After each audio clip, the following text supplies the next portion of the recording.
Sekolah ini bisa dibilang nerakanya pria. Para gadis bisa dengan bebas menggunakan senjata tajam untuk mendisiplinkan para pria. Jika ingin bertahan hidup di sini, harus belajar menyamar. Pria ini adalah siswa baru yang akan masuk. Sejak dia melangkah masuk gerbang sekolah, dia sudah diincar oleh pengelola sekolah, Tenka Goken. Saat itu, seorang pria berambut panjang yang mengenakan pakaian wanita muncul di belakang pria itu. Penampilannya yang mengerikan membuatnya gemetar ketakutan. Namun, yang lebih mengerikan ada di belakang. Bukan hanya pria berpakaian wanita itu saja. Semua pria di sekolah berdandan seperti ini. Pria itu tidak terlalu peduli, mengira ini adalah gaya sekolah yang bebas. Tapi ketika dia datang ke ruang kelas, yang menyambutnya justru gadis-gadis galak. Mereka ingin mendisiplinkan siswa baru ini dengan baik. Pria berpakaian wanita itu menatap pria itu dengan iba. Semua orang pernah mengalami ini. Baru saat inilah pria itu mengerti apa yang terjadi dengan keanehan di sekolah ini. Wanita bertopeng yang memimpin memberi pria itu dua pilihan. Entah melepaskan harga diri pria dan menyamar jadi wanita, atau meninggalkan sekolah ini. Tapi pria pemberontak mana yang akan berkompromi? Dia tidak memilih keduanya. Setelah berbicara, dia berteleportasi ke belakang seorang gadis. Dia berencana untuk melarikan diri dari sekolah terlebih dahulu. Ah, benar.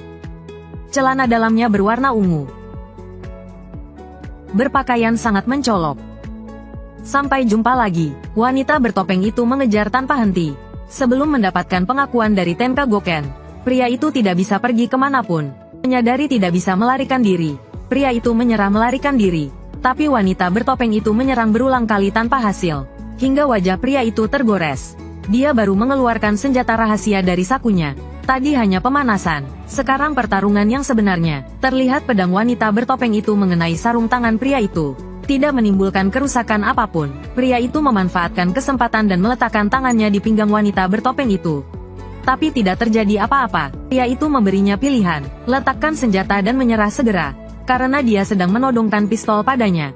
Melihat wanita bertopeng itu tidak percaya dan akan menyerang, pria itu mengerahkan seluruh auranya. Serangan jurus Haikyuken membuahkan kemenangan. Saat itu, seorang gadis berlari menghampiri, mengincar bagian belakang kepala pria itu dan memukulnya dengan tongkat.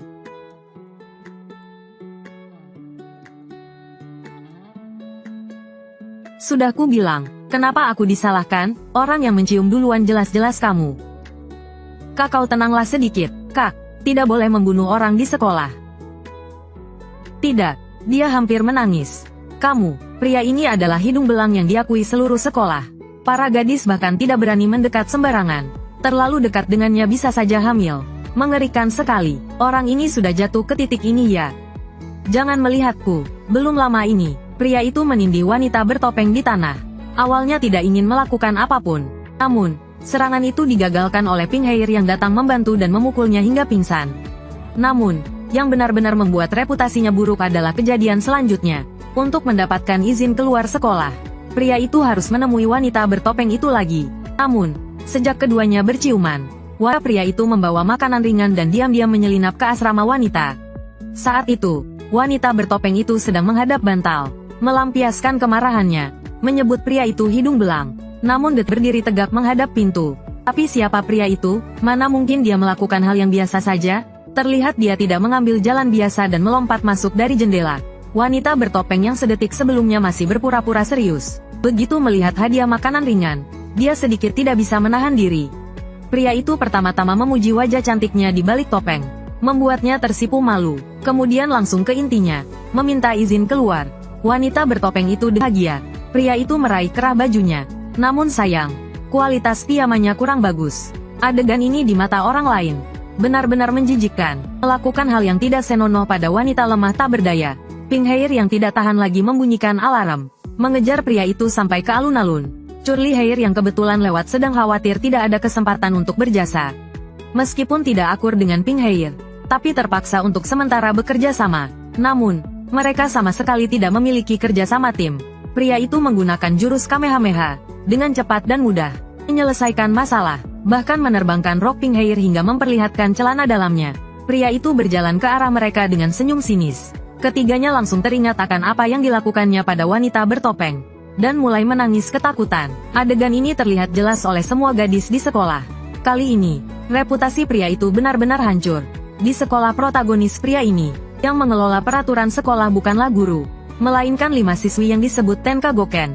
Semua siswa baru yang masuk harus melalui koreksi dari mereka, untuk membasmi semua anak nakal sejak dini. Namun protagonis pria kita sangat beruntung. Tidak hanya menaklukkan wanita bertopeng, salah satu dari 5 pedang, yang menyerah begitu saja.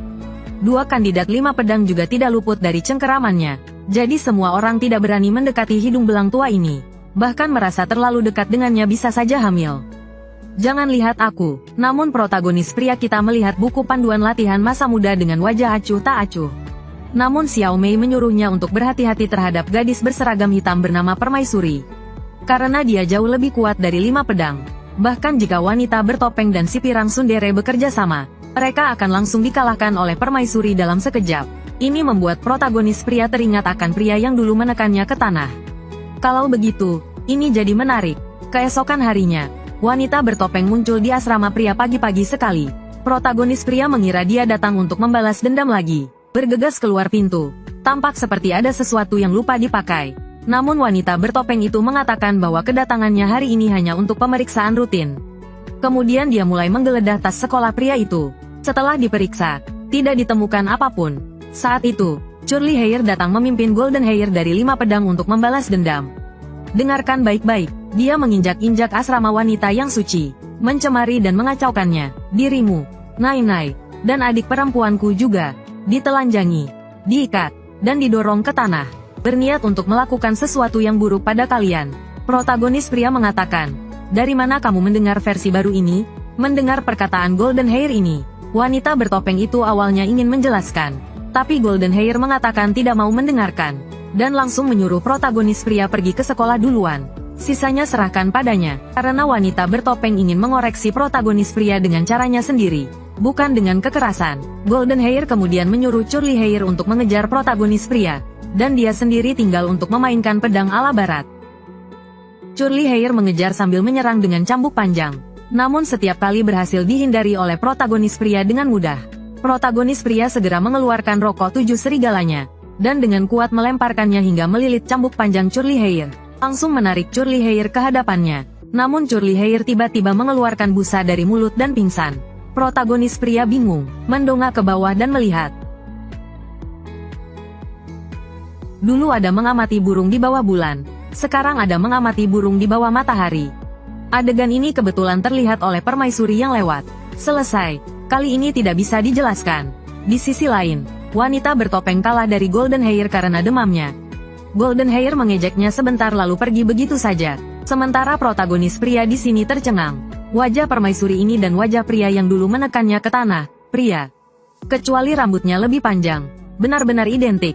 Protagonis pria mengatakan, apa kau pergi operasi ganti kelamin? Kenapa bisa secantik ini? Namun Permaisuri mengatakan, jangan bicara omong kosong lagi. Dia adalah perempuan sejak lahir hingga sekarang. Protagonis pria ingin maju untuk memastikannya, namun dihentikan oleh Golden Hair. Apa yang akan kau lakukan dengan dandanan seperti itu? Jangan arahkan benda itu ke sini.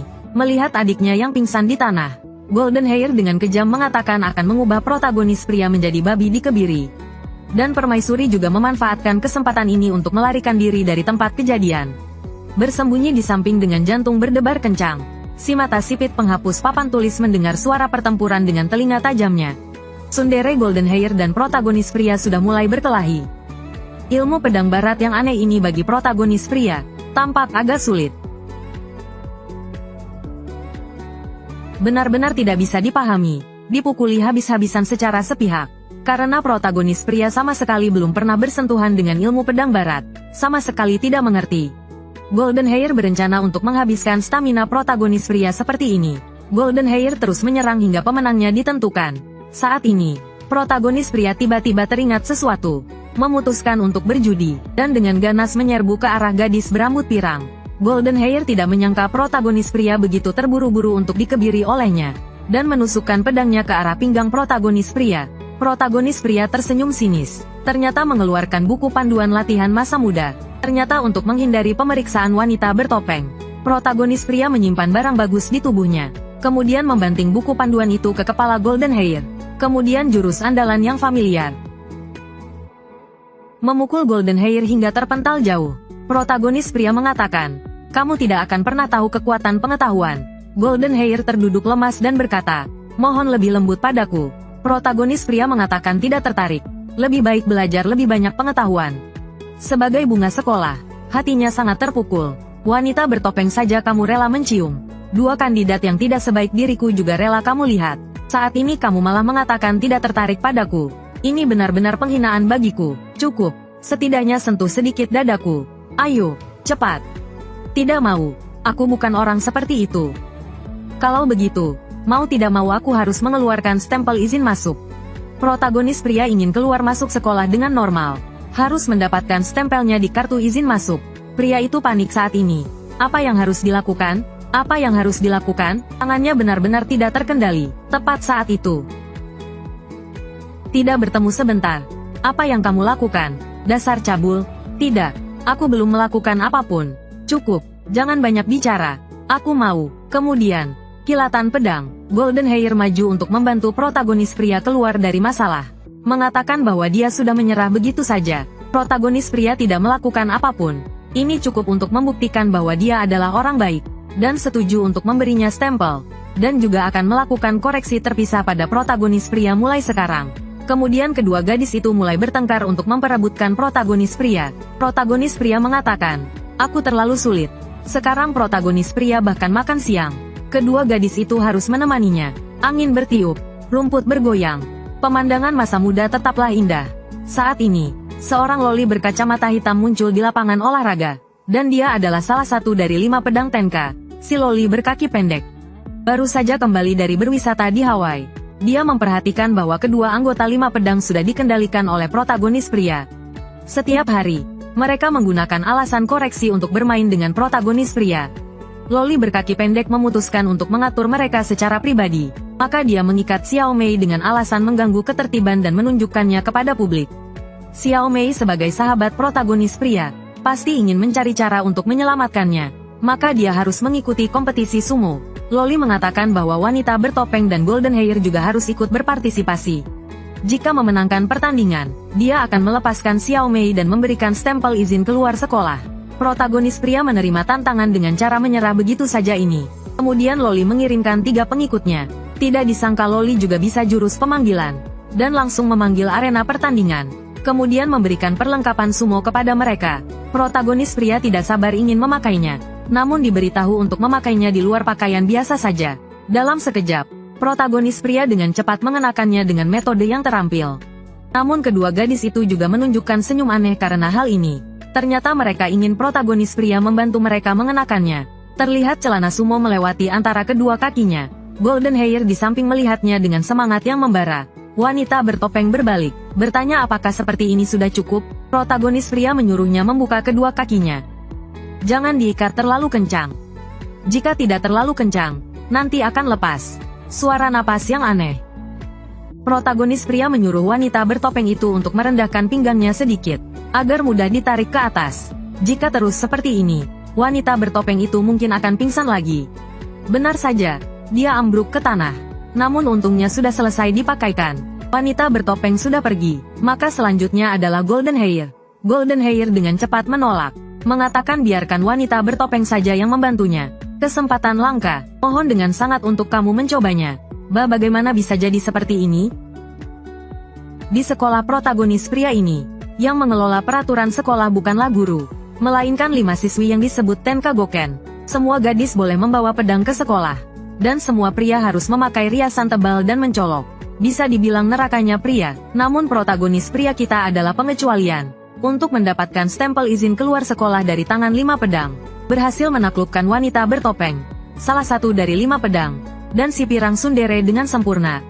Stempel dan orangnya semuanya dikantongi oleh protagonis pria. Sekarang dia diincar oleh Loli berkaki pendek, salah satu dari 5 pedang. Loli berkaki pendek untuk mengoreksi protagonis pria, mengikat sahabatnya Xiao Mei dan menggantungnya di salib sebagai tontonan publik. Protagonis pria ingin menyelamatkan Xiao Mei, harus bergegas ke atap sekolah dalam waktu 10 menit, sekaligus bisa mendapatkan stempel 5 pedang dari Loli berkaki pendek. Namun Loli berkaki pendek telah mengatur puluhan gadis kembar di setiap lantai untuk berjaga. Ditambah 3 orang kepercayaan, jelas ingin menguji seberapa kuat stamina protagonis pria. Sepertinya masalahnya tidak sesederhana itu. Kedua gadis itu membujuk protagonis pria untuk bertobat. Protagonis pria sangat rasional, Istana baru sudah muncul. Bagaimana bisa berhenti maju? Keduanya melihat tekad protagonis pria, ingin menghadapinya bersama istana baru. Sebelum itu, mereka harus berganti pakaian. Maka muncullah adegan pembuka itu. Protagonis pria langsung menutup pintu kamar, namun baru saja berbalik badan. Ternyata adalah Curly Hair dan Pink Hair. Sebagai adik perempuan wanita bertopeng dan Golden Hair, mereka juga ingin membantu kakak perempuan mereka memikul sedikit beban. Tak lama kemudian, keduanya juga berganti pakaian.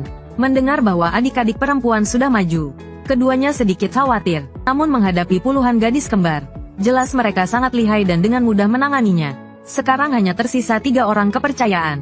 Namun kenapa ada orang yang memegang kunci Inggris? Protagonis pria ingin mengambil jalan pintas ke atap. Namun gadis itu mengatakan bahwa semua pintu sudah dikunci rapat. Hanya bisa masuk dari pintu depan. Kalian benar-benar berpikiran kaku. Hancurkan saja pintu di sana. Bukankah beres? Seorang gadis berambut hijau keluar sambil mengayunkan pedang. Dan dengan santai melompat turun. Hello Ko, dia maju dan menyapa protagonis pria. Tubuhnya yang bergoyang ringan menunjukkan niat membunuh. Matanya seperti mata ikan, penuh dengan wajah protagonis pria. Ketiga protagonis pria mulai tegang, namun dia malah menyimpan pedangnya. Gadis berambut hijau mengatakan bahwa dia tidak memiliki permusuhan, dan bahkan mengirim bawahannya untuk menyelamatkan Xiao Mei. Entah kenapa, Loli berkaki pendek tidak menghentikan adegan ini. Saat ini, suara ledakan keras terdengar. Ketiga protagonis pria menerobos masuk. Dalam obrolan santai, sedikit saja tidak setuju langsung ingin menghunus pedang dan bertarung. Tiba-tiba sebuah cakar beruang meraih pagar. Siapa yang tahu bagaimana tingginya? Bagaimana dia bisa memanjat ke atas sini? Tokoh utama memasang ekspresi tenang dan diam, menunjukkan bahwa itu hanya seekor beruang. Kemudian dia mulai menari di depan beruang, mengira dirinya adalah Tyson. Tapi sedetik kemudian, tidak menyangka seekor beruang juga bisa bertinju. Lawan si rambut emas adalah 3 pengikut berkaki pendek. 2 adik perempuan masih bertengkar dengan saudara kembarnya. Tokoh utama berdiri sambil memegangi wajahnya, melanjutkan perang tarik ulur dengan beruang. Saat ini, gadis bertopeng juga melancarkan serangan ke kaki pendek. Namun kaki pendek malah melakukan serangan diam-diam, melemparkan shuriken dan mengenai bahu gadis bertopeng. Kaki pendek menggunakan pisau untuk menangkis serangan. Sementara itu, memanfaatkan fleksibilitas tubuhnya, melompat ke sudut serong depan. Kemudian mulai berputar tetapi tidak menutup mata. Satu serangan menebas punggung gadis bertopeng yang tidak berjaga. Setelah itu kaki pendek terus menyerang. Untungnya gadis bertopeng sudah berjaga-jaga. Kekuatan 5 pedang sama. Kaki pendek berputar sekali lagi, mengayunkan pedang ke bawah gadis bertopeng. Tapi dia melakukan gerakan bangau putih untuk menghindari titik vital. Balas menendang punggung kaki pendek. Di sisi lain, beruang mengayunkan pukulan ke arah tokoh utama. Gerakan gesit menghindar. Postur familiar ini muncul. Konsentrasi penuh. Pernapasan. Tapi sepertinya tidak ada gunanya. Terdesak ke sudut oleh beruang. Saat ini, si rambut emas juga unggul dalam pertempuran. Satu pedang mengenai salah satu dari mereka. Tapi dia tampaknya tidak takut. Melihat kesempatan, dia menerjang ke arah senjatanya. Kemudian si kacamata melemparkan banyak sekrup, menciptakan peluang. Meskipun si rambut emas mempelajari teknik pedang iblis, namun tetap terkena sekrup. Situasi tiba-tiba menjadi tegang. Saat ini, tangan gadis bertopeng mulai gemetar. Jelas, setelah kalah telak, kekuatan tempurnya melemah. Tak berdaya, tokoh utama hanya bisa menggunakan jurus bicara. Kemudian rekan timnya termotivasi. Kondisi kembali prima. Situasi sepenuhnya di bawah kendali tokoh utama. Satu telapak tangan terulur ke arah beruang. Beruang tanpa sadar melindungi bagian vitalnya. Tokoh utama melihat peluang datang. Pukulan yang ditumpuk dengan buff ini. Beruang akhirnya tidak bisa menahan dan jatuh 7. Di sisi si rambut emas juga mulai melakukan serangan balik. Teknik kilat pedang. Satu tebasan menembus 3. Dan akhirnya mengalahkan 3 pengikut. Sekarang hanya tersisa Loli kaki pendek sendirian. Gadis bertopeng dengan buff penuh mengayunkan pedangnya. Kaki pendek sudah kehilangan momentum dan terpaksa menghadapinya.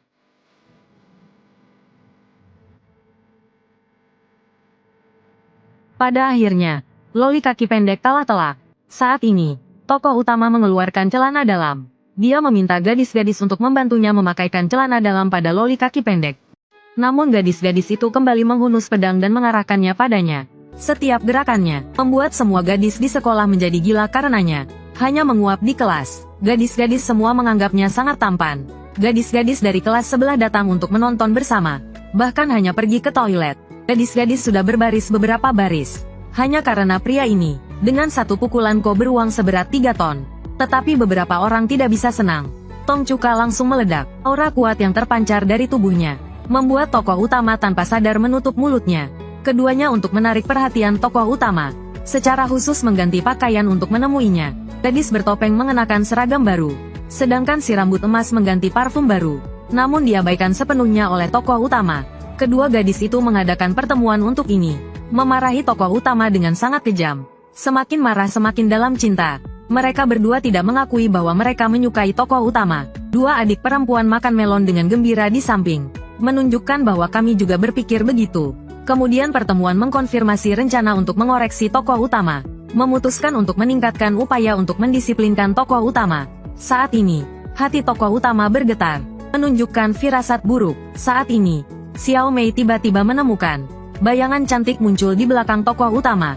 Setelah kembali ke asrama, Xiao Mei seolah merasakan sesuatu. Saat tokoh utama beristirahat di malam hari, pintu diam-diam dibuka 7. Sepertinya seseorang akan menyerang tokoh utama di malam hari. Keesokan harinya, karena tokoh utama tidur nyenyak semalam, dia bangun pagi-pagi dan menunggu kedua gadis itu.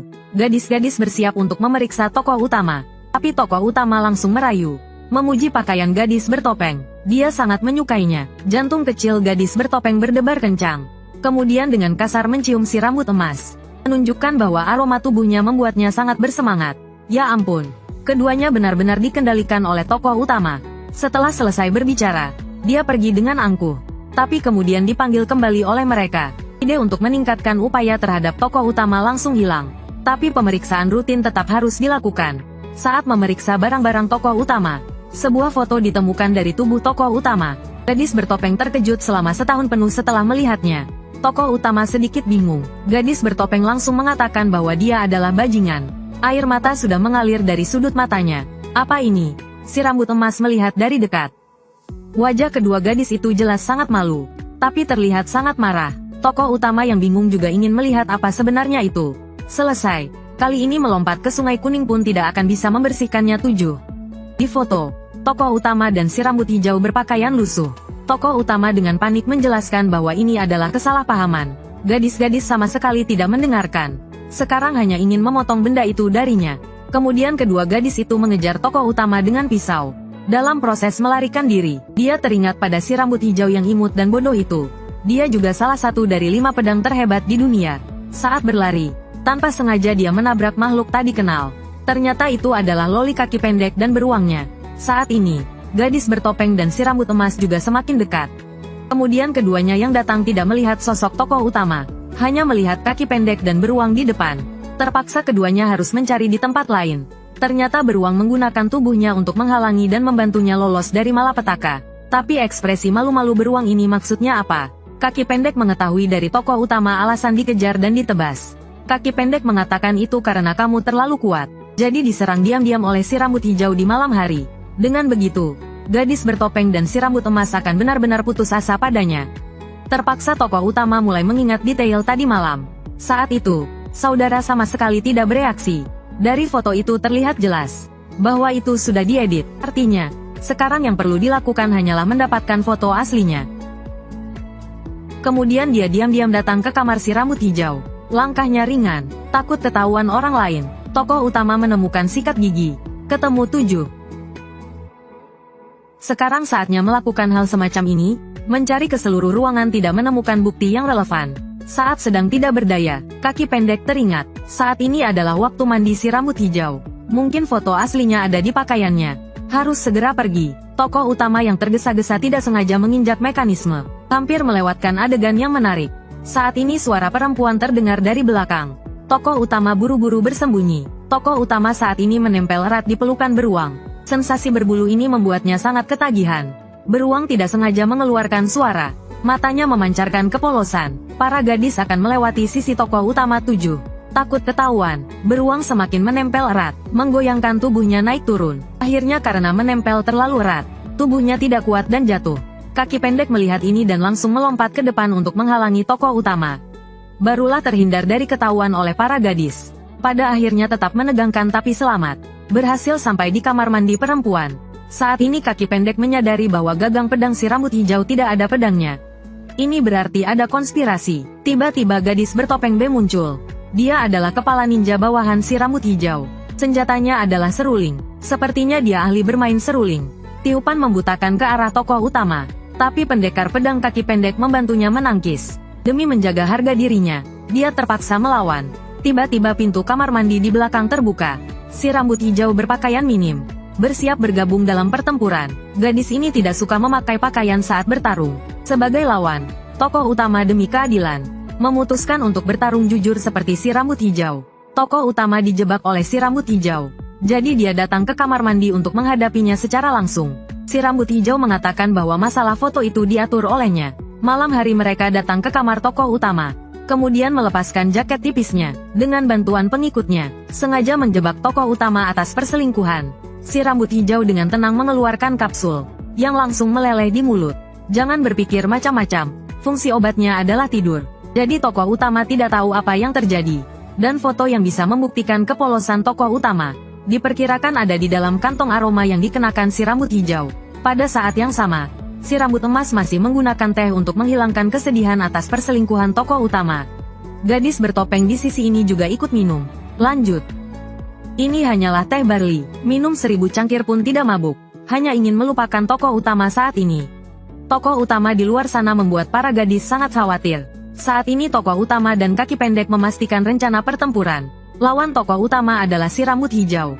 Kaki pendek melawan gadis bertopeng B. Saat ini tokoh utama berinisiatif meminta si rambut hijau untuk mengenakan pakaian. Tetapi si rambut hijau menolak. Tidak hanya ingin bertarung tanpa hambatan, tetapi juga berinisiatif meminta tokoh utama masuk ke kamar mandi untuk bertarung. Tokoh utama yang berpengalaman dalam ratusan pertempuran, langsung menyadari jurang di antara mereka. Kaki pendek dengan tidak sabar menendang pantatnya dan menyuruhnya segera pergi. Para penonton setia juga menunggu untuk menonton. Kemudian dia menutup pintu kamar mandi. Meskipun kaki pendek melawan gadis bertopeng B itu sangat mudah, tapi sebelumnya karena terkena jarum yang membuat buta, kondisinya agak linglung. Beruang juga diserang diam-diam oleh gadis bertopeng B. Oleh karena itu dia bermimpi indah di samping. Kaki pendek juga orang yang kejam. Menusukkan pisau ke kaki pendeknya sendiri tanpa ragu sedikit pun. Menggunakan rasa sakit untuk membuat dirinya tetap sadar. Membuat gadis bertopeng B mundur berulang kali karena ketakutan. Tokoh utama di sisi ini masih membual dengan si rambut hijau. Mengatakan bahwa dia dulu sendirian mengalahkan 40 orang. Begitu kata-kata itu terucap, dia langsung merasa tidak enak.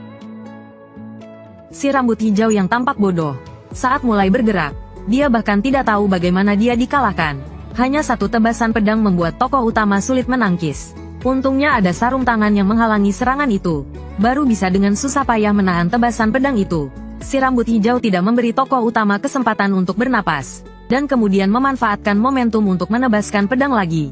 Karena tidak sempat menghindar wajahnya tergores. Tapi tokoh utama tidak panik. Langsung mengulurkan tangan meraih kantong aroma. Tampaknya serangan Satori dari depan.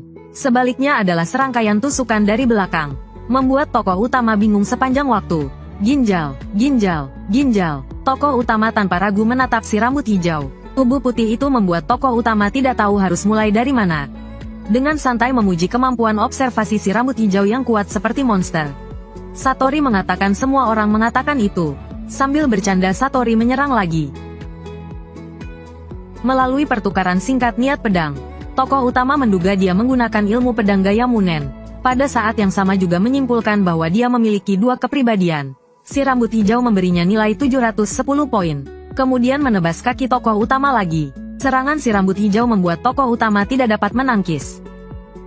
Sepertinya harus mengeluarkan kemampuan sebenarnya. Sisi kaki pendek juga sangat mendesak. Gadis bertopeng B adalah ninja yang ahli dalam racun. Saat kaki pendek terkena racun harus segera melukai dirinya sendiri Gansidong. Barulah tidak akan kehilangan kesadaran. Tokoh utama di sana tidak bisa menang Gansidong Wen. Sisi kaki pendek juga sangat sulit Gansidong saat ini. Si rambut hijau menggunakan teknik pedang yang berbeda untuk menekan tokoh utama. Si rambut hijau terus menyerang. Teknik pedangnya semakin kuat. Tebasan pedang ini hampir memutus saudara besar tokoh utama. Serangan si rambut hijau tampaknya sangat kuat. Tetapi lebih seperti seorang gadis muda yang marah sedang mengayunkan pedang. Tokoh utama menghindari Zhong Hou. Sebuah rencana muncul di benaknya. Mungkinkah harus menggunakan sihir untuk mengalahkan sihir? Mundur. Aku akan mulai serius. Si rambut hijau terus mendesak. salah mengira tokoh utama menyerah. Tapi dia terlihat tersenyum miring. Di kamar mandi yang penuh kabut ini, ide di dalam hatinya semakin jelas. Tokoh utama mengambil risiko dan dengan sekali sentak melepaskan semua pakaian di tubuhnya. Si rambut hijau melihat Boletus legendaris. Pupil matanya menjadi bingung. Menggunakan cara orang lain untuk mengobati orang itu sendiri. Lumayan juga. Mereka bilang ini adalah pertarungan frontal. Si rambut hijau tidak mengerti arti dari tindakan tokoh utama ini. Tokoh utama berkata, meskipun begitu, datanglah. Kau monster berbalut kulit manusia. Si rambut hijau tidak tahan orang lain mengatakan dia monster. Namun menghadapi serangan yang belak-belakan ini, hati gadis si rambut hijau mau tidak mau menjadi kaku. Kemudian serangan berturut-turut semuanya dengan mudah diatasi oleh tokoh utama. Saat ini pikirannya sudah terganggu. Kecepatan ilmu pedangnya tidak sampai setengah dari sebelumnya. Tokoh utama sepenuhnya menggunakan saudara besar untuk bertaruh. Sepertinya taruhannya benar. Pandangan si rambut hijau bergoyang-goyang. Tampak tenang di permukaan. Namun apa yang dipikirkannya di dalam hati tidak bisa disembunyikan. Bisa dilihat dari teknik pedangnya. Tokoh utama menggunakan saudara besar sebagai pelindung. Membuat si rambut hijau harus mengarahkan pandangannya ke sana. Atau dengan sadar menghindar. MVP sepanjang cang saudara besar. Di sisi lain kaki pendek juga bersemangat. Dia meraih pergelangan tangan gadis bertopeng B. Kaki pendek berhasil mengalahkan gadis bertopeng B. Pada saat yang sama tokoh utama dengan jurus Hang Dao Duo Ai mengalahkan si rambut hijau. Saat pertempuran berakhir, si rambut putih bermata sipit tiba di lokasi kejadian bersama pelayan. Gadis datang ke asrama laki-laki larut malam. Saat tokoh utama tertidur, melepaskan jaket tipisnya sendiri. Pertunjukan bagus dimulai. Jangan berpikir macam-macam. Fungsi obatnya adalah tidur. Dia ingin menjebak tokoh utama atas perselingkuhan. Setelah tahu bahwa foto ini akan membawa pelajaran berdarah baginya. Saat ini, langit di atas akademi tiba-tiba menjadi gelap gulita. Seorang gadis berambut hitam panjang sedang menuju ke atap. Di atap, bawahan si rambut hijau memiliki bekas luka di wajahnya. Karena topengnya tidak ada, dia merasa sangat pengecut. Si rambut hijau maju sambil bergoyang. Bukankah sudah kubilang untuk tenang? Kemudian dengan erat meraih rambutnya dan mengangkatnya. Dengan senyum di wajahnya, mengatakan bahwa dia tidak punya waktu untuk mengurus urusan topeng bawahannya sekarang. Saat mengenakan stoking hitam, satu tangan bertumpu di pinggul. Wanita yang kehadirannya membawa BGM. Tekanan langsung mencapai puncak. Kemudian mengeluarkan foto berpakaian minim itu. Yang membuat bawahan tidak mengerti adalah, foto itu jelas hanya ada satu. Mengapa Permaisuri memiliki satu di tangannya? Permaisuri berkata, tahun itu aku bertumpu satu tangan di pinggul. Tidak tahu apa itu lawan. Memilihku sebagai objek tantangan. Seriuskah? Dengan lambaian tangan ringan, kepala si rambut hijau di foto terpotong. Kata-kata Permaisuri penuh dengan kecemburuan. Kemudian dengan satu serangan membuat foto itu berhamburan di udara. Kepala Satori jatuh ke tanah. Pengguna mendekati target dengan tenang. Menangkap kesempatan untuk mengalahkan mereka dalam sekejap. Setetes darah jatuh. Si rambut hijau terluka. Tasbih di tubuhnya juga jatuh. Permaisuri mencemoohnya sebagai orang yang menyedihkan. Tapi dia juga tidak bisa melepaskannya. Dengan santai ingin melanjutkan sekejap mata. Yang terluka tetaplah si rambut hijau. Diangkat oleh Permaisuri. Bersiap untuk langsung mengirimnya ke alam baka. Tidak menyangka bawahan menggunakan tubuhnya untuk menghalangi serangan ini. Ternyata bawahan itu adalah kakak perempuannya sendiri. Pada saat-saat terakhir hidupnya masih mengatakan aku cinta kamu. Sama seperti Itachi saat mengatakan kepada Oto-Oto. Si rambut hijau melihat kakak perempuannya yang sekarat. Dia malah mengeluarkan suara terkejut. Seperti mesin tanpa emosi, Permaisuri menjilat darah di tangannya. Mengatakan rasanya lumayan. Saat ini, lampu lampion muncul di mata kakak perempuan. Dia dulu sangat suka berdiri di tempat tinggi. Suka merendahkan orang lain dari tempat tinggi. Kakak perempuan awalnya ingin mendorong adik perempuannya Satori ke bawah. Tetapi tidak menyangka adik perempuan hidup sebagai kakak perempuan. Tetapi meskipun begitu, saat Permaisuri menyerang Satori, menyadari bahwa cara dia memperlakukan adik perempuannya saat kecil tidak dapat diperbaiki. Dia hanya bisa menggunakan tindakan ini untuk melindungi adik perempuan yang sangat dicintainya. Saat ini, pupil mata Satori juga berubah. Dia betapa mengerikannya wanita saat cemburu. Dia adalah langit-langit akademi, Permaisuri stoking hitam. Hanya karena pria yang disukainya berinteraksi sedikit dengan si rambut hijau berpakaian minim. Satori, sebagai salah satu dari 5 pedang, akan dipenggal es di sini oleh Permaisuri. Meskipun foto itu telah tetapi wanita yerahkan kepala. Segera setelah itu Huan Jiu menggunakan jurus rahasianya, ilmu pedang beruang. Permaisuri tersenyum menghina. Beruang mulai serius. Mereka bisa berganti antara manusia dan beruang. 2 lawan 1.